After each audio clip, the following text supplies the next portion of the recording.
नाज़रीन आदाब। कर्नाटक महाराष्ट्र बुलेटिन में आपका खैर मकदम है। मैं हूं सैयद अहमद जिलानी। सबसे पहले नजर सुर्खियों पर। मुंबई के भिवंडी के तंडेल मोहल्ले में 2 मंजिला इमारत मुनहदिम, 2 अफराद हलाक, कई अफराद को मलबे से निकाला गया। परभनी के पाथरी में एक खातून के साथ इज्तिमाई इस्मत रेजी, पुलिस ने 5 घंटे में किया चारों मुलजमीन को गिरफ्तार।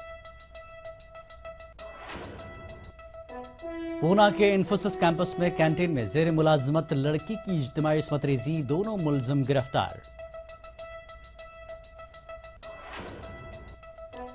पूना में आरएसएस करेगी ताकत का मुजाहरा, 450 एकड़ पर मुनक्किद किया जा रहा है इजलास, 1 लाख से ज्यादा कारकुनान करेंगे शिरकत। मुंबई पुलिस ने शुरू किए 2 ट्विटर हैंडल, आम लोग शेयर कर सकते हैं शिकायतें और मशवरे। नए साल के मौके पर मुंबई पुलिस चौकन्ना, साहिल समुद्र की पार्टियों पर पाबंदी, नशे की हालत में गाड़ी चलाने वालों पर रखी जाएगी खास नजर। पुणे में नहीं थम रही बाइक्स जलाने वालों की दहशत, देर रात नामालूम अफराद ने जलाए 5 बाइक, पुलिस मुलजमीन की तलाश में जुटी।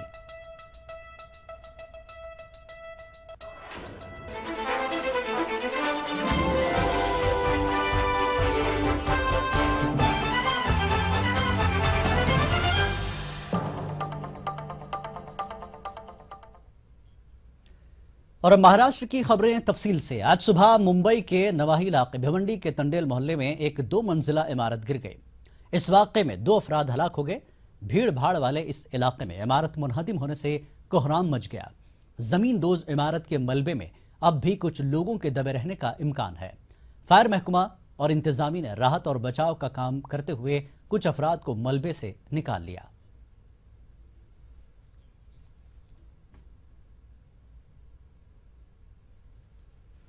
परभनी के पाथरी तालुका के सेलो रोड पर कल बदमाशों ने लूटमार की, खेत में रहने वाले लोगों से मारपीट की और एक घर से एक खातून को अपने साथ अगवा कर ले गए और उसकी इज्तिमाई इस्मत रेजी की। इस मामले में 4 मुलजमीन को पुलिस ने गिरफ्तार किया है। पुलिस ने मुलजमीन को वाकये के 5 घंटे बाद ही गिरफ्तार कर लिया।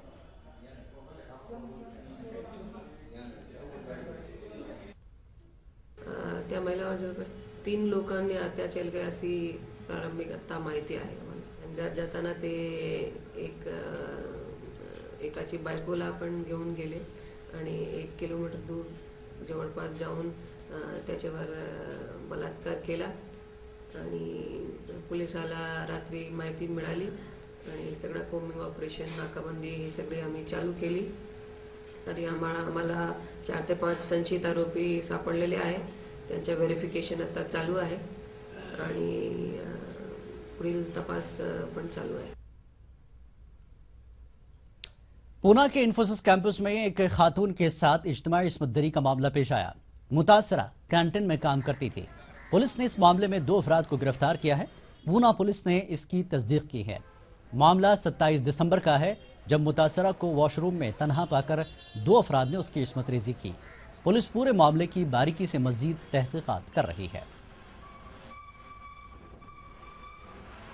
12-15 रोजी 5:45 बजने के सुमारास इंफोसिस कंपनी में हाउसकीपिंग में काम करने वाली एक महिला थी जो फ्रेश होने के लिए वॉशरूम में गई थी। उसके पीछे आरोपी नामी बाग वो गया और उसने उसके ऊपर अति प्रसंग किया है और वो अति प्रसंग करते समय आरोपी नंबर 2 महाडिक जो वहाँ पर गया और उसने मोबाइल से फ़ोटो निकालने की कोशिश की और उसको धमकी दी है कि मैं तुम्हारी ये बात सबको बताऊंगा, फ़ोटो सबको बताऊंगा। बड़े शहरों में बाइक्स को आग लगाने का सिलसिला अभी थमा नहीं है। पूना के कशकंधा इलाके में देर रात नामालूम अफराद ने 5 बाइक्स को आग लगा दी, जिसमें से 3 बाइक्स पूरी तरह जल गईं। पुलिस मामले की जांच कर रही है, लेकिन अभी तक मुलजमीन पुलिस की गिरफ्त से बाहर है।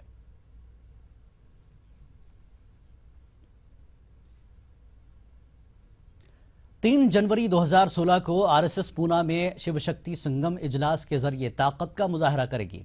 पूना के करीब मारुंजा इलाके में इजलास मुनक्किद किया जाएगा। इजलास में शिरकत के लिए अब तक 1,58,000 आरएसएस कारकुनान ने अपने नाम इंदराज कराए हैं। एक ही वक्त में 1 लाख आरएसएस कारकुनान की शिरकत मुतवक्किल होने की वजह से इसे खास अहमियत दी जा रही है। 450 एकड़ में इजलास मुनक्किद किया जा रहा है। खास बात यह है कि प्रोग्राम का स्टेज ही 100 एकड़ जमीन पर बनाया जा रहा है।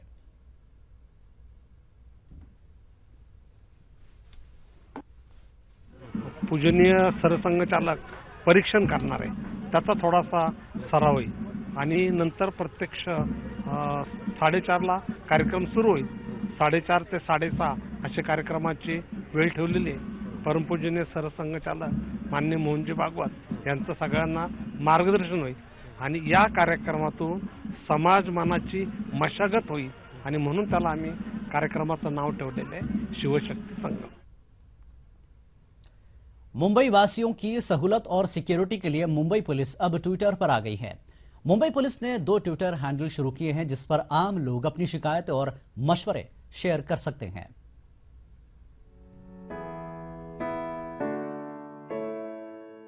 मुंबई पुलिस की तरफ से सीपी मुंबई पुलिस और मुंबई पुलिस नाम के 2 ट्विटर हैंडल शुरू किए गए हैं। इन ट्विटर हैंडल के जरिए आम लोग मुंबई पुलिस के साथ आसानी से कनेक्ट हो पाएंगे और लोग इन ट्विटर हैंडल पर अपनी शिकायतें और मशवरे पुलिस के सामने रख सकते हैं। इस ट्विटर अकाउंट को हैंडल करने के लिए मुंबई पुलिस की तरफ से एक डेडिकेटेड टीम बनाई गई है जो 24 घंटे आने वाली शिकायतों और मशवरों पर नजर रखेगी। पुलिस से संबंधित जो भी सुझाव होंगे, जो भी समस्या होगा, उसके लिए हम लोग वहाँ पे इसलिए शुरू किया ताकि एक संवाद करने का, एक जो कम्युनिकेशन करने का जो प्रमाण है उसमें वृद्धि होना चाहिए। इसका मतलब ये हम कहना चाहेंगे कि ऑलरेडी हम लोग पास ईमेल से के द्वारा, व्हाट्सएप के द्वारा, एसएमएस के द्वारा और वैसे प्रत्यक्ष मिलने के द्वारा भी काफ़ी संवाद करने का हम लोगों का प्रयत्न रहता है। मुंबई पुलिस के इस कदम का master blaster Sachin Tendulkar, mega star Amitabh Bachchan और दिल्ली पुलिस के अलावा कई अहम शख्सियतों ने खैर मकदम किया है।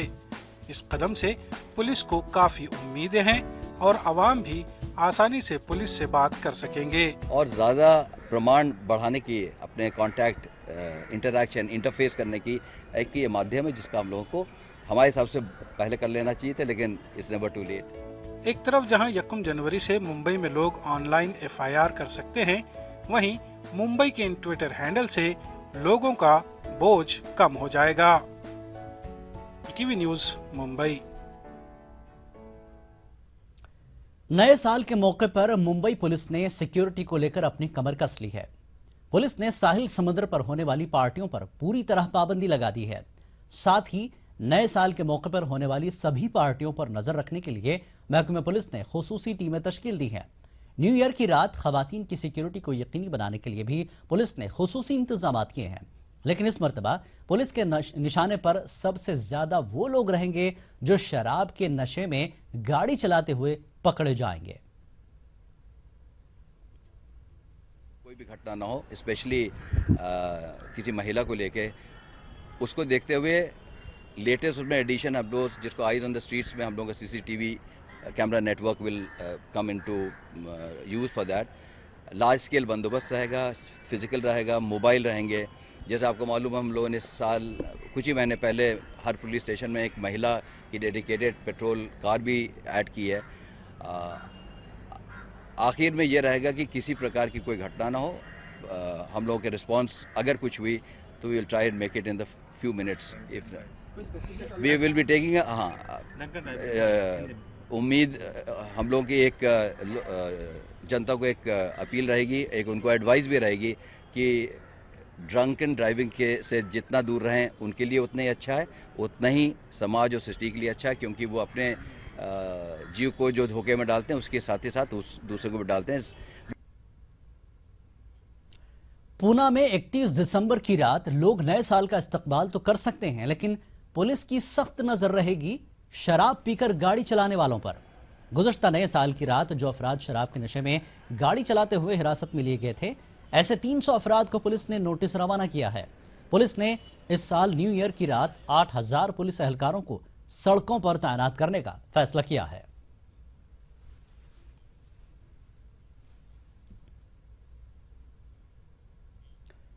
नए साल के इस्तकबाल के रियासत के सयाहती मकामात पर लोगों का तांता लगा हुआ है। सयाहती मकाम लोनावाला रियासत के सयाहों की पहली पसंद नजर आ रहा है। यहाँ बड़ी तादाद में सयाह नए साल के इस्तकबाल के लिए जमा हो चुके हैं। लोनावाला का टाइगर पॉइंट, लायंस पॉइंट और यहाँ के झील सयाहों की तवज्जो का मरकज बने हुए हैं। लोनावाला में फिलहाल तमाम होटलों की बुकिंग फुल हो चुकी है। यहाँ सयाह नए साल के इस्तकबाल के लिए बेचैन नजर आ रहे हैं।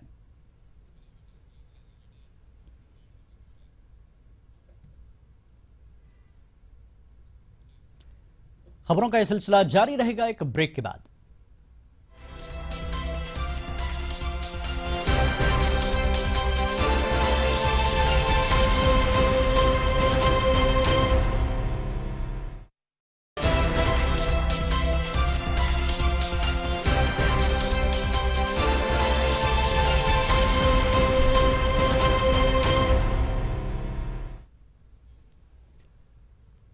कर्नाटक महाराष्ट्र बुलेटिन में एक बार फिर आपका खैर मकदम है और अब रुख करेंगे कर्नाटक की खबरों का और इससे पहले नजर डालेंगे सुर्खियों पर।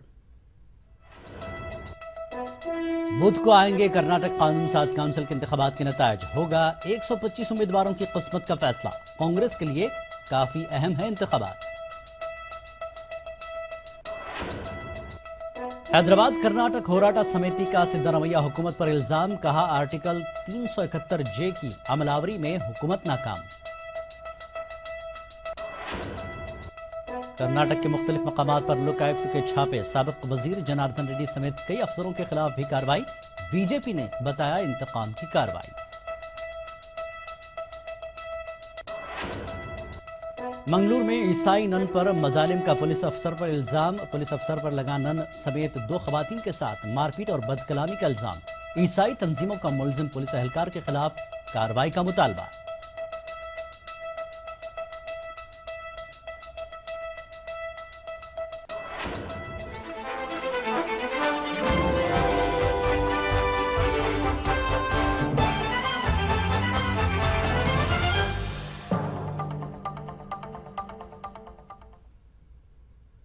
और अब कर्नाटक की खबरें तफसील से।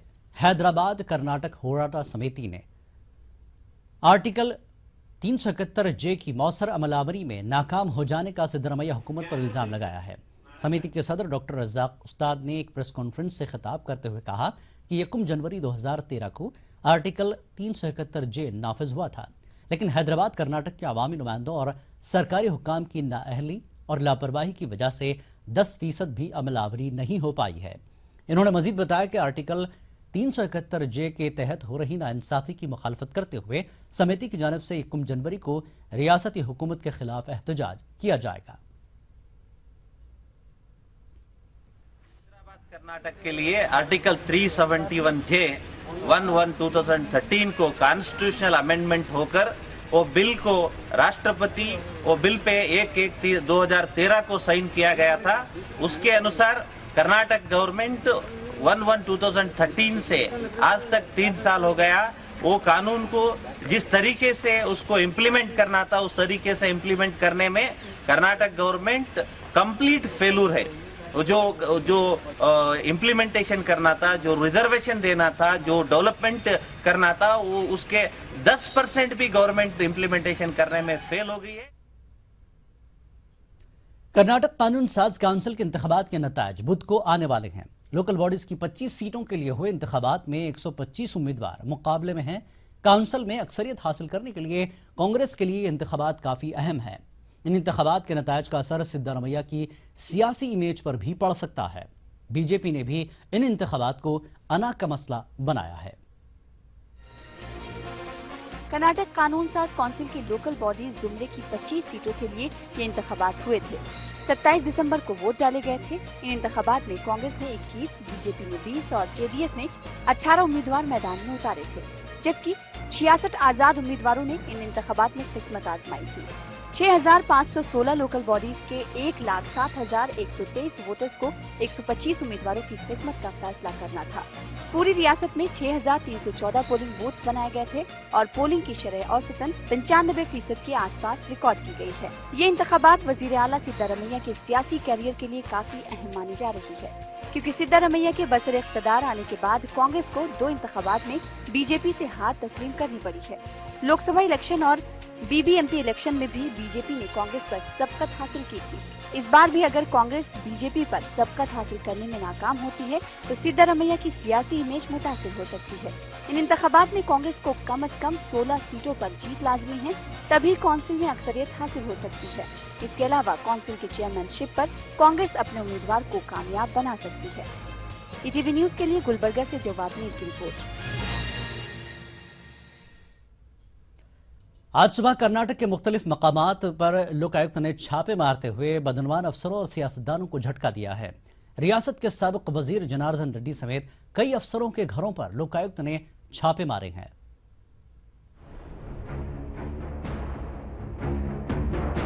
कर्नाटक में कार्रवाई करते हुए लोक आयुक्त ने बदनवान अफसरों के घरों पर छापे मारे। लोकायुक्त की सबसे बड़ी कार्रवाई साबिक वजीर जनार्दन रेड्डी की रिहाइशगाह और दफातर पर अमल में आई। बेल्लारी और बेंगलुरु में जनार्दन रेड्डी के घर और दफ्तर पर लोक आयुक्त ने छापे मारे हैं। 15 DYSP और 42 लोक आयुक्त के अफसरों ने मिलकर बेल्लारी में जनार्दन रेड्डी के घर और दफ्तर की छानबीन की। बेंगलुरु में वाक़े जनार्दन रेड्डी की रिहाइशगाह पर भी लोक आयुक्त ने छापा मारा। बीजेपी के साबिक वजीर जनार्दन रेड्डी के खिलाफ गैर कानूनी तौर पर 362 करोड़ रुपए की अमलाक रखने का इल्जाम लगाते हुए ये कार्रवाई की गई। दूसरी तरफ लोक आयुक्त के अफसरों ने गुलबर्गा, बीजापुर, बिदर, कोलार में भी बदनवान अफसरों के घरों पर दस्तक देते हुए बड़ी तादाद में गैर कानूनी असासजात को जब्त कर लिया। एक तवील अरसे के बाद कर्नाटक में लोक आयुक्त ने बड़े पैमाने पर कार्रवाई की है। दूसरी जानिब जनार्दन रेड्डी के खिलाफ की गई कार्रवाई की बेल्लारी के रुकने पार्लियामेंट श्री रामुलु ने मजम्मत की है। बेल्लारी में मीडिया से बात करते हुए श्री रामुलु ने कहा कि रियासती हुकूमत जानबूझकर जनार्दन रेड्डी को निशाना बना रही है। उन्होंने कहा कि वज़ीर आला सिद्धरमैया इंतकाम की सियासत कर रहे हैं। ETV news Bengaluru. कर्नाटक के साहिली शहर मंगलूर के करीब ईसाई नन पर पुलिस मजालिम का मुबैना वाक़या पेश आया है। जनूबी कैनरा जिले के बेड़तंडी नामी शहर में मकामी सब इंस्पेक्टर संदेश पर नन समेत 2 खवातीन के साथ मारपीट और बदकलामी का इल्जाम लगाया गया है। यह वाक़या उस वक्त पेश आया जब सब इंस्पेक्टर वाल्टर नामी मुलजिम को गिरफ्तार करने के लिए मुलजिम के घर गए हुआ था। कहा जा रहा है कि वीजा की धोखाधड़ी के मामले में वाल्टर को गिरफ्तार करने के बाद घर में मौजूद खवातीन ने गिरफ्तारी वारंट के सिलसिले में सवालात पूछे। इस सब इंस्पेक्टर ने नन और जेनिफर साल्डाना नामी खातून के साथ मारपीट की। इसके बाद जख्मियों को मंगलुरु के अस्पताल में भर्ती किया गया। ईसाई तंजीमों ने वाकई की मजम्मत करते हुए पुलिस सब इंस्पेक्टर के खिलाफ कार्रवाई का मुतालबा किया है। ನನ್ನ ಸಿಸ್ಟರ್ ಅಂತ ಹೇಳಿ ನಾನು ಕ್ರಾಸ್ ತೋರಿಸಿದೆ, ಆದರೆ ನೀನು ಎಂತ ಸಿಸ್ಟರ್ ಸುಳ್ಳೆ, ನೀನು ಸಿಸ್ಟರ, ನೀನು ಫಾದರ್ ಹಿಂದೆ ಹೋಗ್ತೀಯ, ನೀನು ಅವರ ಹತ್ರ ಫಾದರ್ ಸಿಸ್ಟರ್ ಹತ್ರ ಹೋಗಿ ನೀನು ಎಂತ ಮಾಡ್ತೀಯ, ನೀನು ಸಿಸ್ಟರ, ನೀನು ನಾಯಿ, ನೀನು ಡಾಗಿಗೆ ಸಮಾನ ಅಂತ ಹಾಗೆಲ್ಲ ಹೇಳಿ ನನಗೆ ನಾನು ಎಲ್ಲ ಮಾಡಬೇಕನ್ನುವಂತಹ ಆಗ್ರಹವನ್ನು ನಾನು SP ಅವರಲ್ಲಿ ಮಾಡ್ತಾ ಇದ್ದೇನೆ. ಒಂದು ವೇಳೆ SP ಅವರು ಇದಕ್ಕೆ ತಕ್ಕ ಕ್ರಮ ಕೈಗೊಳ್ಳದಿದ್ದಲ್ಲಿ ನಾವು ಕ್ರೈಸ್ತ ಸಮುದಾಯದವರು ನಮ್ಮ ಕ್ರೈಸ್ತ ಸಮುದಾಯದವರ ಮೇಲೆ ಆದ ಅನ್ಯಾಯವನ್ನ गुज़श्ता चंद वर्षों से मुस्लिम समाज में लड़कों के साथ साथ लड़कियों को भी ज़ेवर तालीम से आरास्ता करने का जज्बा देखा जा रहा है, जिसके बाद अक्सर मुसाबकती इम्तिहानात में दीगर बरादरान वतन की तरह मुस्लिम समाज की लड़कियों की सरफहरिस्त देखी जा रही है। कर्नाटक के रायचूर एक मोटर मैकेनिक की लड़की की कामयाबी से मुताल्लिक पेश है ये रिपोर्ट।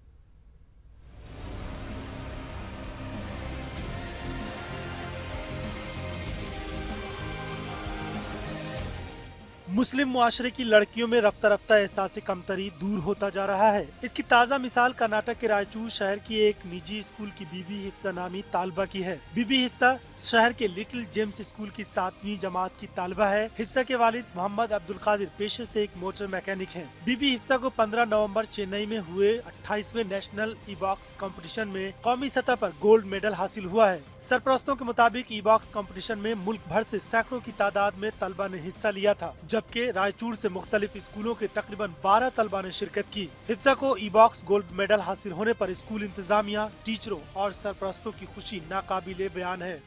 मुझे बहुत खुशी हुई है और मैं दूसरों को भी सलाह देता हूँ कि अपने बच्चों को भी पढ़ाएं, अच्छी तालीम अपनी बच्ची को अच्छी से अच्छी पढ़ी पढ़ाओ। अच्छा। हमारे स्कूल लिटिल स्कूल की तालिबा बीबी हफ्सा जो अबाकस एग्जाम में गोल्ड मेडल हासिल की है, ये हमारे तमाम स्कूल के बच्चों और बच्चियों के लिए और हमारे मुस्लिम कम्युनिटी के लिए एक मिसाल है। कौमी सतह पर कामयाबी हासिल करने पर ईटीवी की जानिब से बीबी हिफ्सा, सरपरस्तों और टीचरों को मुबारकबाद पेश की जाती है और हिफ्सा की तरक्की के लिए नेक तमन्नाओं का इजहार किया जाता है। ETV news, Raichur, Karnataka. मुल्क के कई शहर जेर जमीन पानी के मसाइल से जूझ रहे हैं, लेकिन कर्नाटक के दारुल-हुकूमत बेंगलुरु में हालात ज्यादा खराब हैं। हालात को देखते हुए लगता है कि कहीं 2025 तक बेंगलुरु प्यासा न हो जाए। बेंगलुरु में पानी का बहरान, सूख गए हैं 20 लाख बोरवेल। कैसे बुझेगी बेंगलुरु की प्यास? 2025 में बिना पानी होगा बेंगलुरु। ये ऊंची ऊंची इमारतें, दौड़ती भागती जिंदगी, ये तस्वीर है मुल्क के अहम शहरों में से एक बेंगलुरु की। लेकिन दूसरी तस्वीर बेहद डरावनी है और वो तस्वीर है पानी के बहरान की। एक ऐसा बहरान जिससे 2025 तक बेंगलुरु में प्यास बुझाना नामुमकिन सा नजर आ रहा है। बेंगलुरु में जेर जमीन पानी की सतह लगातार गिर रही है। पिछले 30 सालों में पानी 30 फीट से बढ़कर 1000 फीट तक नीचे पहुंच गया है। बेंगलुरु के कई इलाके ऐसे हैं जो बोरवेल पर ही मुनहसिर हैं। यहाँ पर लोग कई बार बोरिंग करा रहे हैं, लेकिन सब बेकार। लोगों को पानी खरीद कर इस्तेमाल करना पड़ रहा है। कर्नाटक में सालाना 1200 mm से ज्यादा बारिश होती है, लेकिन इतनी बारिश के बावजूद जेर जमीन पानी की सतह का 1000 फीट से नीचे चला जाना तशवीश का बाइस है। सिर्फ इतना ही नहीं, बेंगलुरु में 20 लाख बोरवेल ऐसे हैं जो बारिश के मौसम में भी सूखे पड़े रहते हैं। मुझे दीजिए इजाजत। आदाब।